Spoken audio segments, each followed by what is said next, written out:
Malugod na tinanggap ni House Speaker Martin Romualdez si Japan Prime Minister Shigeru Ishiba sa kanyang official visit sa bansa. Binigyang halaga ng lider ng Kamara ang mga ambag at suporta ng Japan para sa bansa. Alamin natin ang buong detalye kay Zai Chua, live mula sa Batasang Pambansa. Zai! Yes, Princess, tiniyak nga ni House Speaker Martin Romualdez ang matibay na ugnayan at kooperasyon ng Pilipinas sa bansang Japan. Isang malapit na kapitbahay, matatag na kaalyado, pinagkakatiwalaang kaibigan at mahalagang katuwang sa pagsulong ng kapayapaan, kasaganahan at katatagan na nakabatay sa demokrasya at batas para sa malayang Indo-Pacific. Ganito inilarawan ni House Speaker Martin Romualdez ang relasyon ng bansang Japan at Pilipinas na aniyay pinagtibay ng mga dekada ng pagtitiwala, respeto at kooperasyon. Mainit na binati ni Speaker Romualdez si Prime Minister Shigeru Ishiba at tiniyak na palalakasin ang bilateral cooperation ng Pilipinas at Japan. I-welcome natin po ang ating Honorable His Excellency Prime Minister of Japan sa visit niya sa Pilipinas.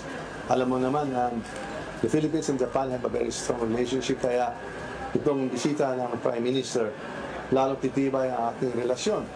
At nakaraan taon na nakapirma din tayo ng bound trilateral agreement between Japan, the Philippines, and the US. Kaya siguro tuloy-tuloy din ang pag-uugnayan dito sa mga pwede natin gawin with Japan in terms of relationships, in terms of investments, trade, and of course for defense and security concerns. Sa 2 araw na opisyal na pagbisita ng Japan Prime Minister sa bansa, nakipagpulong ito kay Pangulong Ferdinand R. Marcos Jr. upang isulong at patatagin ang mga regional at pandaigdigang pag-unlad. Sinundan ito ng malawak na sesyon ng plenaryo na tumutugon sa mga pangunahing isyu ng seguridad sa pagkain, enerhiya at katatagan ng ekonomiya. Palalimin ang kooperasyon sa agrikultura at suporta para sa mga negosyo sa pagitan ng Japan at Pilipinas.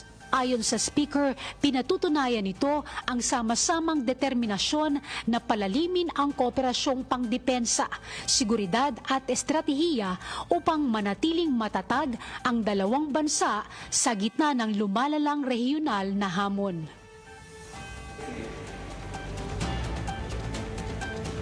Yes, Princess, kasama nga ni Ishiba ang kanyang may bahay na si Yoshiko sa kanyang 2 araw na pagbisita sa Maynila. Mula dito sa kamera, balik muna sa'yo. Maraming salamat, Zai Chua.